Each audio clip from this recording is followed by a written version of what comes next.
Welcome to The Explainer. Today, we're digging into a topic that is just so important, but honestly, often gets overlooked. We're going to break down the science of how these increasingly frequent heat waves are affecting our children in ways you might not even realize. So let's just start with a quick question. When you hear that a dangerous heat wave is coming, who's the first person you picture being at risk? For most of us, I'd bet it's an elderly person. And you know what? They are absolutely a major concern. But that's not the whole story, not even close. Because the science, the actual data, tells us that we really need to be just as worried about the youngest people in our communities.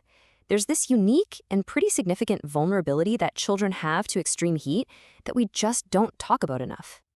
To really get to the bottom of this hidden vulnerability, we're going to lean on a big scientific review from 2014 by Zhiwei Xu and his team. What they did was gather up all the different studies they could find to paint a really clear picture of why kids are so sensitive to extreme heat. Okay, so here is the absolute key point, the main takeaway. Children are not just miniature adults. It's so important to get that. Their bodies handle heat in completely different ways, and the researchers pinpointed 6 main reasons why. All right, let's break it down. First, you've got their basic physiology. A kid's internal thermostat, their ability to regulate temperature, just isn't fully developed. Plus, their metabolism actually runs hotter. Then, there's behavior. What do kids do? They play hard, usually outside. And maybe the biggest factor of all, they depend entirely on adults to get them water, to bring them inside, and to keep them safe. Okay, so now let's see how all of this vulnerability actually plays out in the real world. The review looked at 2 big things: mortality, which means death, and morbidity, which is just a term for illness and disease. So first up, let's talk about the risk of death. And this is where the picture gets a little muddy. When researchers looked at all the different studies from around the world, there wasn't one single clear-cut answer. And you can really see the scientific debate playing out right here. On one hand, you have studies from the UK, South Korea, and Australia that did find a higher risk of death for children during heat waves. One study in Spain even pinpointed a specific risk for infants. But then, on the other side, studies in places like France and China, they found no significant link. So it's complicated. But the story completely flips when we stop looking at mortality and start looking at morbidity, so kids getting sick and needing to go to the hospital. Here, the evidence is way stronger and much more consistent. The researchers themselves put it plainly: extreme heat puts kids at a much greater risk for a whole bunch of serious problems. Let's look at some numbers, because this is where it gets real. One study in Australia found that hospital trips for kidney problems among kids aged 5 to 14 went up by more than 2.5 times during a heat wave. That is a massive, massive strain on a developing body. And it gets even more stark when you look at the little ones.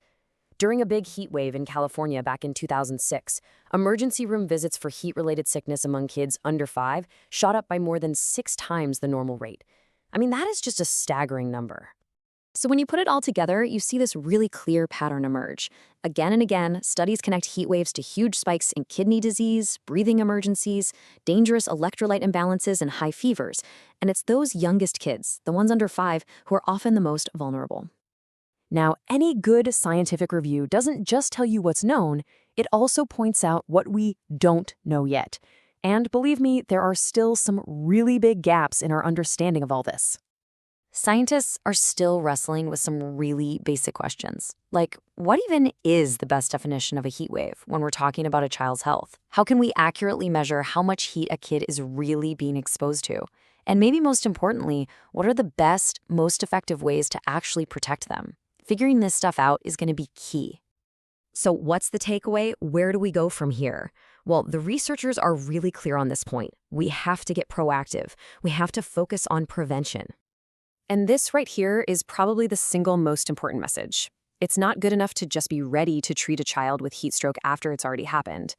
The real goal has to be primary prevention, stopping kids from getting dangerously overheated in the first place. And that means we need to attack this from all sides. We're talking about educating parents and caregivers so they know the early warning signs. We're talking about creating public policies that are built with kids in mind.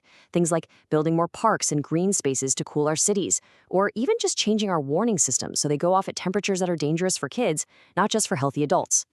So, we'll leave you with this final thought. The science is crystal clear. Our children face a very real and very serious risk from extreme heat. And as these kinds of weather events just become part of our normal lives, simply understanding that risk, well, it isn't enough. The real question is, what are we going to do about it?